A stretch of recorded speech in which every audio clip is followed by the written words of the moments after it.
walking into work, sometimes lying awake at 2 a.m. when you wonder, is this it? Is this all I am? For many men, this is a silent crisis.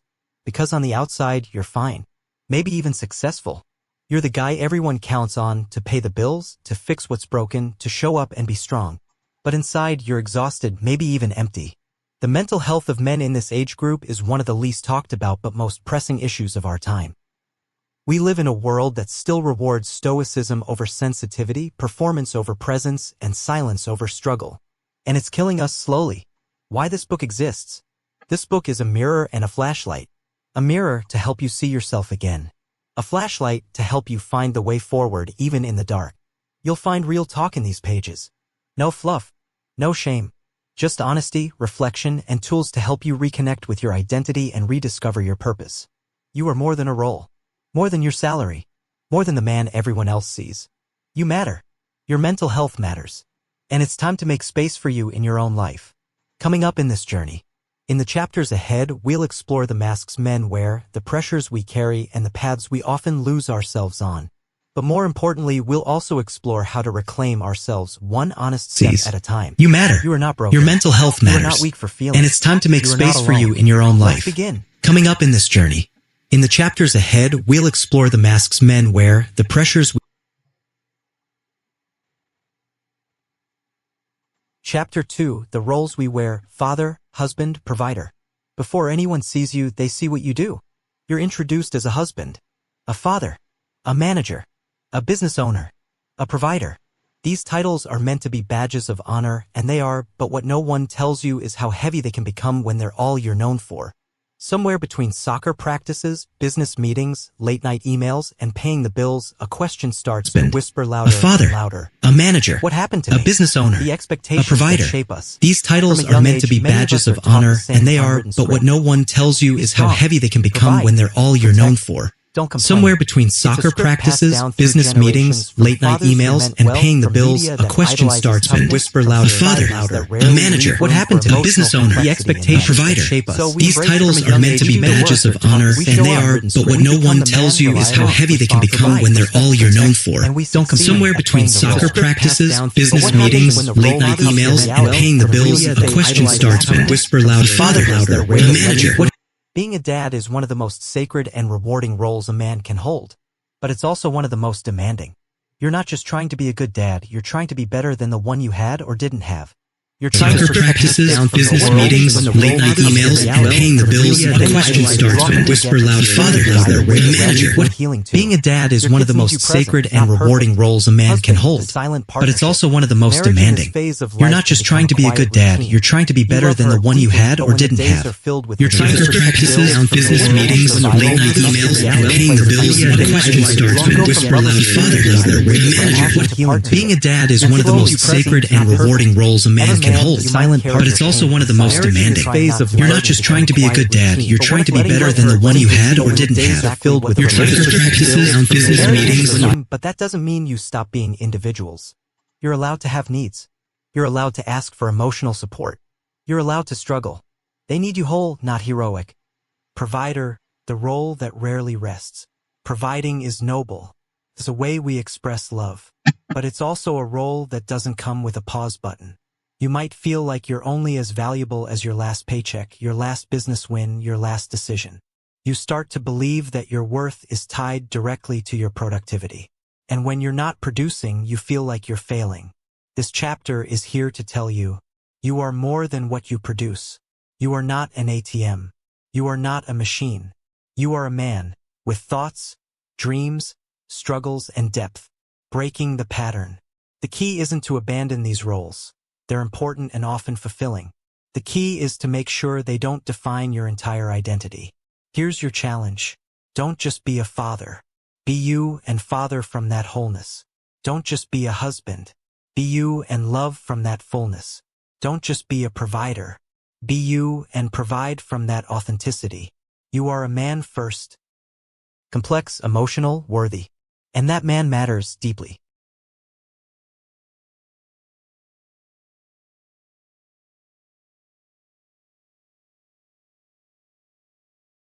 Chapter 3. Where did you go? You didn't disappear overnight. It happened gradually, like sand slipping through fingers. A slow erosion. One compromise at a time. One missed gym session. One unspoken feeling. One "I'm fine" when you weren't. Until one day you looked in the mirror and saw a man who looked familiar but felt like a stranger. Where did I go? This chapter is the search party for you. The disconnection you can't name. Maybe you've noticed it in subtle ways. You don't laugh like you used to. You don't hang out with friends unless it's work-related. You used to dream about things, now you mostly just hope to get through the week. You used to create music, writing, ideas, now it's just emails, chores, and responsibilities. The worst part is you can't pinpoint the exact moment it happened. You didn't stop being yourself. You just stopped checking in with yourself.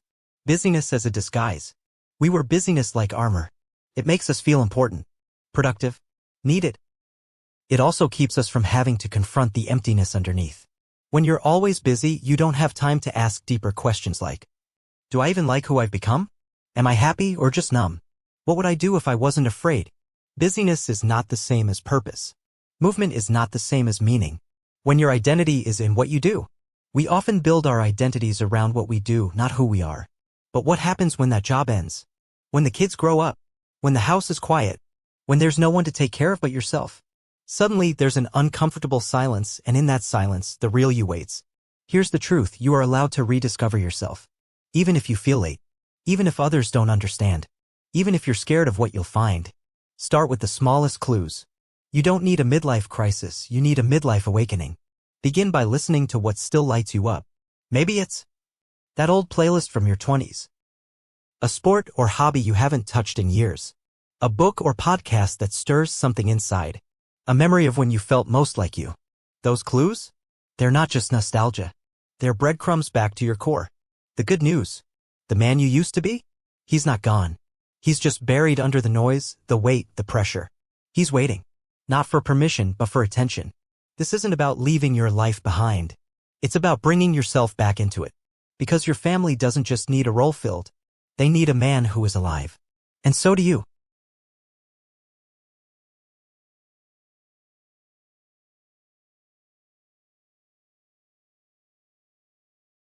Chapter 4, Why Men Don't Talk and Why We Should. You've probably heard it or maybe even said it. I'll deal with it myself. I don't want to worry anyone. What's the point in talking? It won't change anything. Men are often silent carriers of emotional weight. We hold it in, tuck it away, muscle through, until we either burn out, blow up, or break down. And still, most of us never say a word. The silent epidemic. Men in their 30s and 40s face some of the highest rates of depression, substance abuse, and even suicide, and the common thread isn't just the pressure of life. It's silence.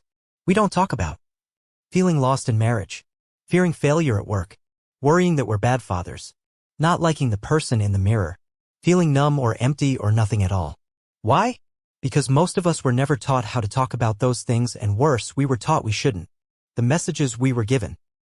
From the playground to the boardroom, the message to men has been consistent. Don't cry. Don't be weak. Don't ask for help. Figure it out. So we became experts at emotional silence. We joke instead of share. We deflect instead of feel. We isolate instead of open up. And it's killing us slowly. The power of being heard. Let's be clear, talking doesn't make you soft. It makes you strong. Because it takes far more courage to be vulnerable than it does to fake strength. Talking takes pressure off your chest. Builds connection, helps you make sense of the chaos, gives your emotions room to breathe, shows your kids and your friends that it's okay to feel. You don't need a therapist's couch to start. It could be a voice note to a friend, a quiet moment with your partner, a journal entry after a long day. Start where you are. Use the words you have. Say what's true. You're not a burden, you're a human. Many men avoid sharing their pain because they don't want to burden others. But here's the thing, the people who love you would rather hear your truth than watch you suffer in silence. You are not too much. You are not too broken. You are not weak for needing help. You're human. And humans are wired for connection, not isolation. This is how we heal. We heal when we stop pretending. We heal when we say, I'm not okay right now. I'm struggling, but I want to get better. I don't know who I am anymore, but I want to find out.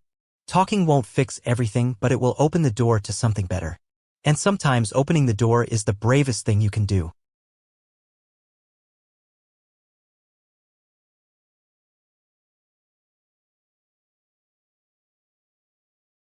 Chapter 5, The Cost of Carrying It All.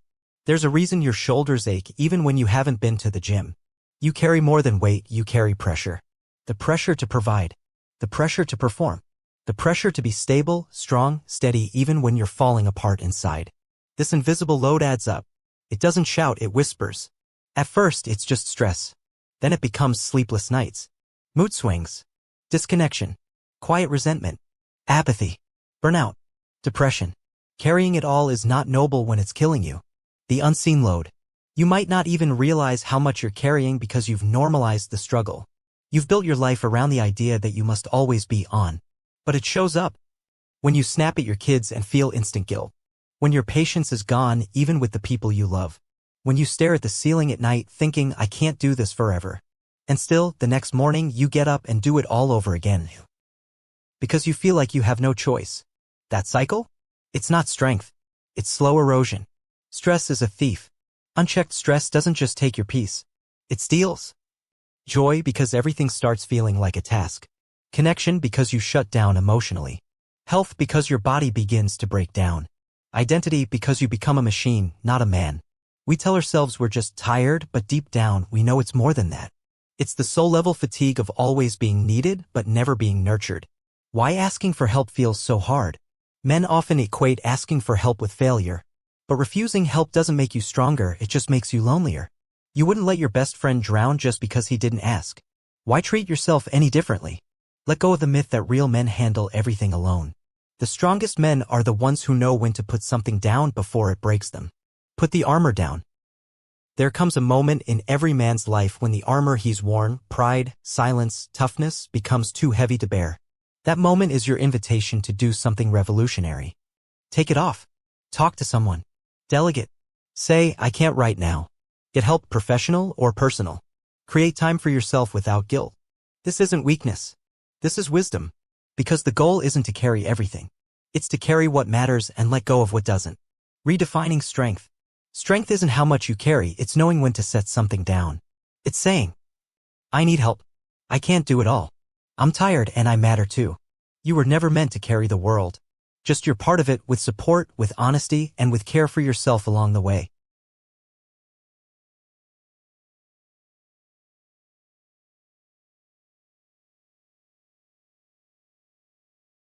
Chapter 6, The Midlife Mirror, Confronting Who You've Become. There comes a moment in every man's life when he looks in the mirror, really looks, and doesn't fully recognize the person staring back. Not because of the wrinkles or the gray hairs, but because somewhere between chasing success, raising kids, and keeping everything together, the man in the mirror started to feel like a stranger. You ask yourself, is this who I thought I'd be? Is this all there is? When did I stop being me? This is the midlife mirror, and it doesn't lie. The shock of self-awareness. Midlife isn't a crisis, it's a confrontation.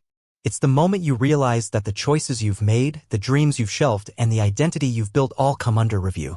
You start measuring who you wanted to be versus who you've become, what you've achieved versus what you've neglected, what you've given versus what you've lost.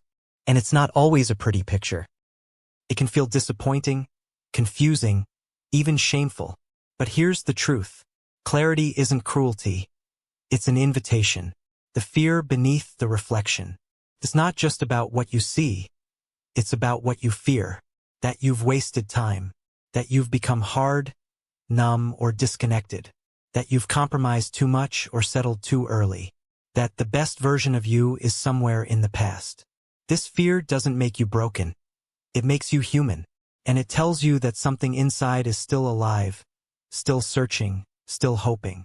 Facing yourself without judgment. Looking in the mirror is hard when you carry shame or regret. But judgment won't heal you. What heals is honesty.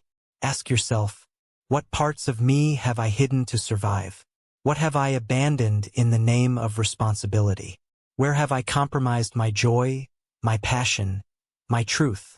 And then ask the most important question of all. What am I willing to reclaim? You're not too old, you're just getting started. Midlife is not an ending, it's a reckoning. Not a collapse, a clearing. You're old enough to know better, but still young enough to do something about it.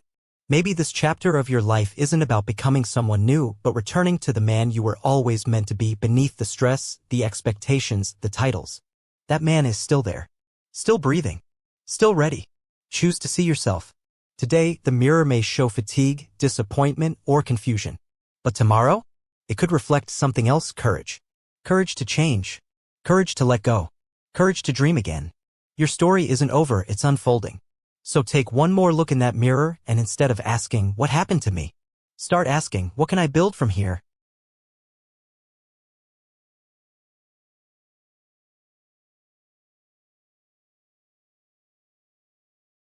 Chapter 7. Your inner voice, silenced or misunderstood. There's a voice inside you. It speaks quietly, especially these days, drowned out by responsibilities, noise, and the need to always keep moving. But it's there, a whisper beneath the to-do lists, the meetings, the meals, the mortgage. It's your inner voice, the part of you that knows who you are, what you love, and what you need. So why have you stopped listening? The early silencing. From a young age, men are often taught to mistrust or mute their emotions. Don't be soft. Toughen up. Be a man. These messages don't just suppress feelings, they suffocate the inner voice. What starts as emotional awareness becomes second-guessing. What starts as intuition becomes self-doubt. Over time, you don't just ignore the voice, you start to forget it's even there. How the voice gets misunderstood. The inner voice isn't always gentle. Sometimes it comes out in ways you don't recognize. Irritability, fatigue, burnout, resentment, numbness. It's not weakness. It's your inner self trying to get your attention in the only way it can. That heaviness in your chest? That restlessness at night? That frustration with people you love? It's the voice saying, "Hey, something's not right." Learning to listen again. Reconnecting with your inner voice doesn't require a retreat or a drastic life change. It starts small, with moments of silence, curiosity, and truth. Ask yourself, when was the last time I felt truly alive? What part of me have I been ignoring? What am I pretending not to know? And then listen. Not with judgment, but with compassion. Because your inner voice isn't here to shame you. It's here to guide you back to yourself. From noise to clarity. You can't hear your inner voice over the chaos of always being needed. Create space. Wake up 10 minutes earlier just to be still. Journal before bed, not to be profound, just to be honest. Take a solo walk, no podcast, no music. Just you and your thoughts. Ask, what do I need today, emotionally, mentally, spiritually? That voice will begin to speak again.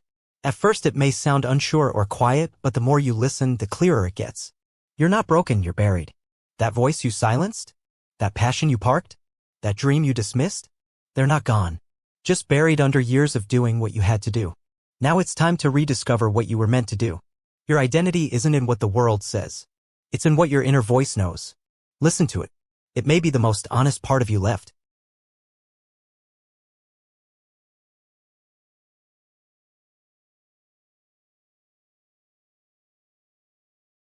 Chapter 8. How Society Shaped You and How to Reclaim Control. From the moment you were born, the world started writing a script for you. Be tough. Be successful. Be the provider. Don't cry.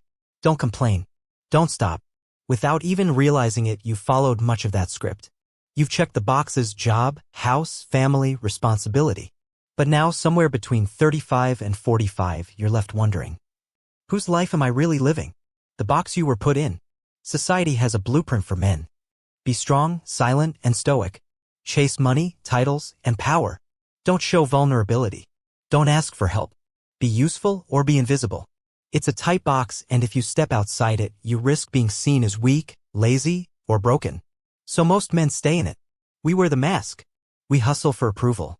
We shrink our true selves to fit what's expected. But the cost? Authenticity. Peace. Joy. What's expected versus what you want. You were taught to be a provider, eh? But were you ever encouraged to be an artist? You were expected to lead, but were you ever allowed to rest? You were praised for being reliable, but did anyone see your creativity, your fears, your wild dreams? Society's expectations are often one-dimensional. But you were not. You were layered. Emotional. Spiritual. Passionate. Curious. Tired. Brave. Soft. Strong. Human. Unlearning the noise.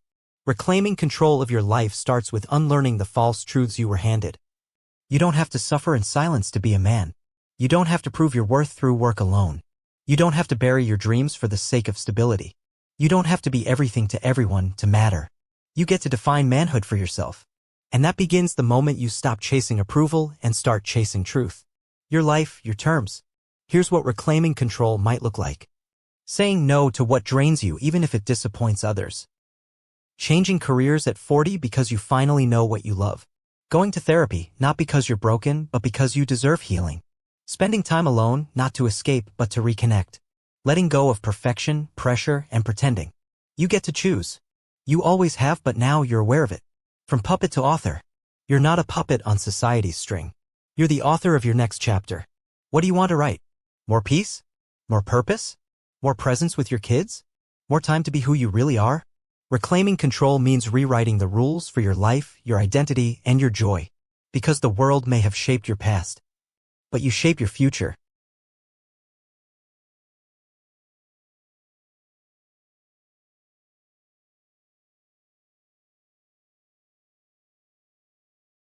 Chapter 9. When success isn't enough. You did everything right? You climbed the ladder. You provided. You built the life, the job, the car, the home, the family. From the outside, you look successful. But inside? You feel empty, uninspired, disconnected, like you're living someone else's dream. You're not ungrateful, you're just unfulfilled. And that's not failure.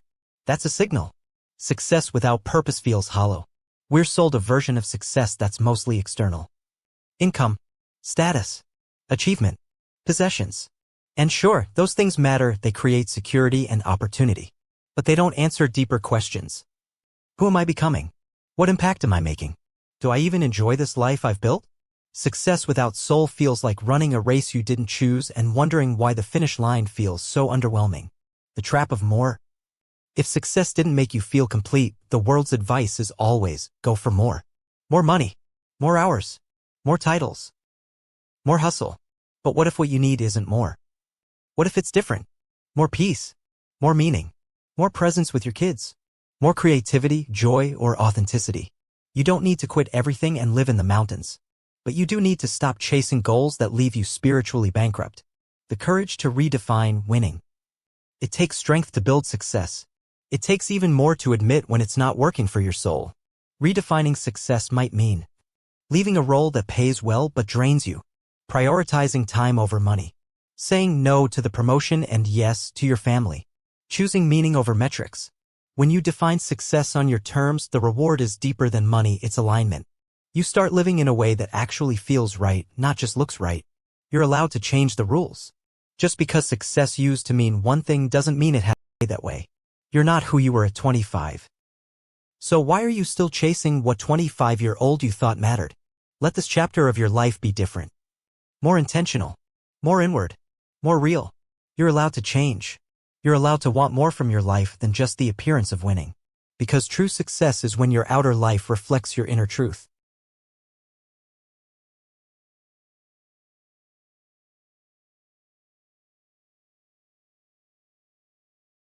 Chapter 10. The Quiet Desperation, Recognizing Burnout, Depression, and Anxiety. There's a kind of silence that surrounds the modern man's struggles. It's not the loud cry of pain or a dramatic breakdown. It's quieter, more insidious. The kind that eats away at your energy, your joy, and your peace, all while you keep pushing forward. You've been told to man up or keep it together. But inside, it feels like the walls are closing in. You might be experiencing burnout, depression, or anxiety, but the most dangerous part, you might not even know it yet. Burnout, the exhaustion that never ends. You don't just feel tired, you feel drained, like a phone with 1% battery, no matter how long it's been plugged in. Burnout isn't just about physical exhaustion. It's emotional and mental exhaustion. It's feeling numb, even when you're surrounded by loved ones. Dreading the day before it begins. Going through the motions without passion, energy, or meaning. Wanting to escape but not knowing how. Creeps up on you, usually after months or years of pushing yourself to be everything to everyone. And eventually you can't keep going anymore. Your body and mind force you to stop, whether you want to or not. Depression, the invisible weight. Depression isn't just sadness. It's a weight that presses down on your chest, making everything feel like it requires more effort than it should. It's a constant fog, where even the things you used to love seem distant, unreachable. Symptoms may include feeling hopeless, like nothing will ever get better, losing interest in things you once enjoyed, struggling to get out of bed, even when you should be, constantly feeling off, but not knowing why, irritability or anger, often directed at the people closest to you. The hardest part of depression is that you can look fine on the outside, functioning at work, fulfilling your responsibilities while slowly drowning inside. Anxiety, the constant tension. Anxiety doesn't always look like panic attacks or breathless moments of fear. Sometimes it's just a quiet nervousness that lingers, a sense that something's always wrong even if you can't pinpoint it. You might find yourself overthinking every decision, no matter how small, worrying about things you can't control, feeling like something bad is going to happen even when there's no reason to think that, having trouble sleeping because your mind won't stop racing, carrying a constant knot in your stomach. Anxiety makes you feel like you're always on edge, always waiting for the next shoe to drop.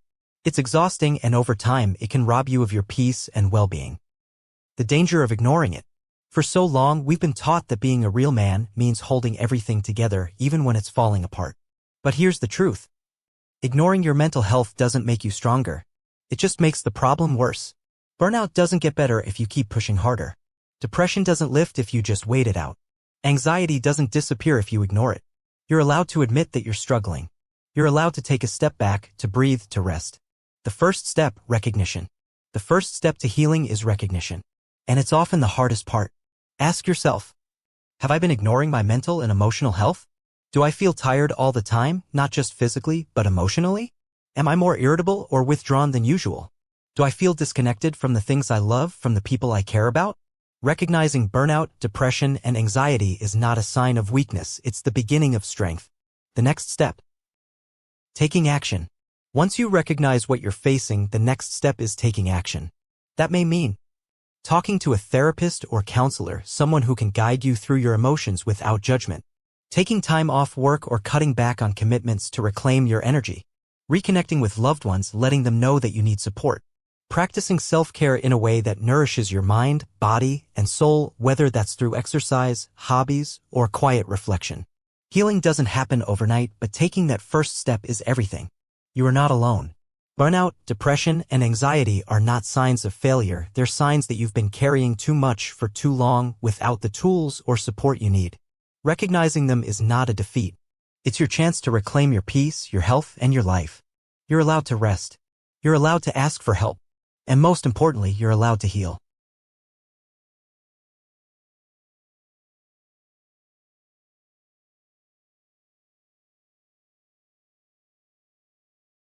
Chapter 11. Talking to your partner without shame or guilt.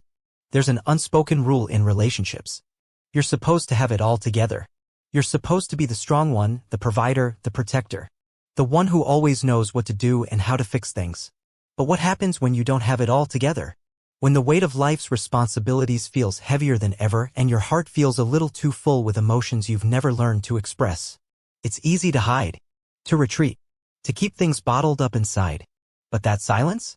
It builds walls between you and the one person you love most. This chapter is about giving you the courage to speak openly with your partner without shame, without guilt, and without fear of being judged. The fear of vulnerability. When you're in a relationship, especially as a man in your 30s or 40s, there's often a deep fear about being vulnerable with your partner. The thought might be, what if she sees me as weak? What if I can't fix things? What if this changes how she feels about me? We're taught that vulnerability is a weakness, but in reality, it's a strength. By sharing your true feelings with your partner, you're not only being honest with them, you're being honest with yourself.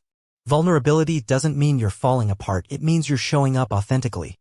It means you trust them enough to let your guard down and share the parts of you that matter the most. Breaking the silence. One of the biggest obstacles to communication in relationships is the silence that grows between partners. And it's not always because you don't care or don't want to talk. Sometimes it's because you're afraid of burdening them with your problems. You feel like you should handle it on your own. You're scared of their disappointment or judgment. You don't have the right words to express how you feel. But here's the truth. Your partner wants to know the real you. Not just the one who's fine or handling things well. They want to know what's going on in your heart, your mind, and your soul. They want to support you, but they can't if you don't let them in. How to start the conversation.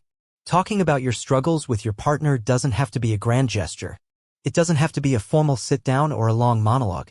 In fact, starting small can make the conversation feel more manageable. Here are some ideas for opening the door to honest dialogue. 1. Pick a good time. Don't start the conversation in the middle of an argument or when your partner is busy. Find a moment when both of you can be present, even if it's just a quiet evening at home or a walk together. 2. Be honest, but not overwhelming. You don't need to unload everything at once. You can start by saying something like, "I've been carrying a lot lately and I've realized I need to talk about it." Let your partner know that this is important, but that it's also okay if it takes time to unpack everything. 3. Express your feelings, not just the facts. Instead of saying, "I'm tired from work," try, "I've been feeling overwhelmed and stressed, and I don't know how to manage it anymore." Talk about your emotions, not just the surface-level details. 4. Ask for understanding, not solutions. This isn't about fixing everything, it's about feeling seen and heard. Try saying, "I'm not looking for you to fix this. I just need to share how I'm feeling and I'd appreciate your support." 5. Be open to their response. Your partner might have their own emotions or concerns about what you're sharing. Stay open to their feelings as well. This is a two-way conversation. Avoid getting defensive and instead focus on understanding each other. The power of being heard. You don't have to shoulder the burden of life's challenges alone. The act of sharing your struggles with your partner can lighten the load. It can foster deeper intimacy and strengthen the bond between you. Communication is connection. By opening up, you're giving your partner the chance to support you in ways you might never have imagined. They may surprise you with understanding, compassion, and love. Or they may not have all the answers, but they'll be there alongside you to navigate the uncertainty together. Releasing shame and guilt. It's normal to feel a sense of shame or guilt when opening up about your struggles. You might think, "I'm supposed to be the strong one. I'm supposed to handle this on my own." But that shame is a lie. Vulnerability isn't a sign of weakness, it's a sign of courage. And your partner doesn't see you as weak for sharing your truth. They see you as brave. You're both on the same team. Your struggles are not burdens to carry alone, they're challenges to face together. Creating a safe space for vulnerability. It's important to continue fostering an environment where both you and your partner can express your emotions openly. A healthy relationship is built on mutual trust and support, and that starts with vulnerability. Keep checking in with each other. Offer a listening ear without judgment. Avoid using your partner's vulnerability against them in the future. Acknowledge each other's needs and be willing to compromise. By doing so, you make room for deeper conversations, greater intimacy, and ultimately a stronger bond.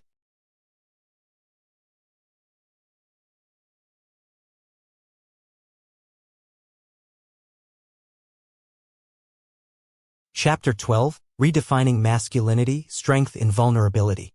For years, you've been told what it means to be a man. Be tough. Never show weakness. Never ask for help. Never cry. This version of masculinity is rooted in an image of the strong, silent type, the lone wolf who doesn't need anyone and doesn't let anyone see the cracks in his armor. It's a version of masculinity that's been passed down through generations, but it's also a version that's been slowly breaking down. The truth is, the more you try to live up to that ideal, the more you lose yourself. But here's the liberating truth: strength is not about being invincible. Strength is about being real. The old definition of masculinity. For so long, masculinity has been about outward displays of power, control, and dominance. The man who provides without asking for help. The man who suppresses his emotions to maintain a tough exterior. The man who views vulnerability as weakness. But this version of masculinity has failed many men. It has led to isolation, burnout, anxiety, and depression. It has set unrealistic expectations and created a culture of silence where men are afraid to share their struggles for fear of judgment. The new definition: vulnerability as strength. What if masculinity could be something else? What if it could be defined by authenticity, being true to who you are, not who the world expects you to be. Vulnerability, the courage to admit when you're struggling and need support. Empathy, the ability to connect with others, to listen, and to share in their pain as well as their joy. Emotional intelligence, the skill to navigate and express your feelings in healthy, constructive ways. This is a masculinity that celebrates the whole man, not just the provider or the protector, but the person who is human, who feels, who grows, and who is not afraid to admit when he needs help. Strength isn't about hiding pain. The idea that you have to tough it out or keep going even when you're falling apart is not strength, it's endurance. But endurance without expression leads to frustration, anxiety, and burnout. True strength comes from the ability to Acknowledge your pain without shame. Ask for help when you need it. Let yourself feel without judgment. Be honest with yourself and others about what you're experiencing. Strength doesn't mean you never struggle, it means you are brave enough to face your struggles head-on. Chapter 12, Redefining Masculinity, Strength in Vulnerability. For years, you've been told what it means to be a man. Be tough. Never show weakness. Never ask for help. Never cry. This version of masculinity is rooted in an image of the strong, silent type, the lone wolf who doesn't need anyone and doesn't let anyone see the cracks in his armor. It's a version of masculinity that's been passed down through generations, but it's also a version that's been slowly breaking down. The truth is, the more you try to live up to that ideal, the more you lose yourself. But here's the liberating truth: strength is not about being invincible. Strength is about being real. The old definition of masculinity. For so long, masculinity has been about outward displays of power, control, and dominance. The man who provides without asking for help. The man who suppresses his emotions to maintain a tough exterior. The man who views vulnerability as weakness. But this version of masculinity has failed many men. It has led to isolation, burnout, anxiety, and depression. It has set unrealistic expectations and created a culture of silence where men are afraid to share their struggles for fear of judgment. The new definition, vulnerability as strength. What if masculinity could be something else? What if it could be defined by authenticity, being true to who you are, not who the world expects you to be. Vulnerability, the courage to admit when you're struggling and need support. Empathy, the ability to connect with others, to listen, and to share in their pain as well as their joy. Emotional intelligence, the skill to navigate and express your feelings in healthy, constructive ways. This is a masculinity that celebrates the whole man, not just the provider or the protector, but the person who is human, who feels, who grows, and who is not afraid to admit when he needs help. Strength isn't about hiding pain. The idea that you have to tough it out or keep going even when you're falling apart is not strength, it's endurance. But endurance without expression leads to frustration, anxiety, and burnout. True strength comes from the ability to acknowledge your pain without shame. Ask for help when you need it. Let yourself feel without judgment. Be honest with yourself and others about what you're experiencing. Strength doesn't mean you never struggle, it means you are brave enough to face your struggles head-on. The new model of strength. Strength is not in the absence of vulnerability. It is the ability to stay grounded in who you are even when the world expects you to be something else. Strength is in being emotionally honest, seeking help when needed, showing up for others in times of struggle, embracing your imperfections, living with purpose, not just for approval. The future of masculinity is one where men are free to be whole, where they can show their scars, share their stories, and live in their full power without shame or fear.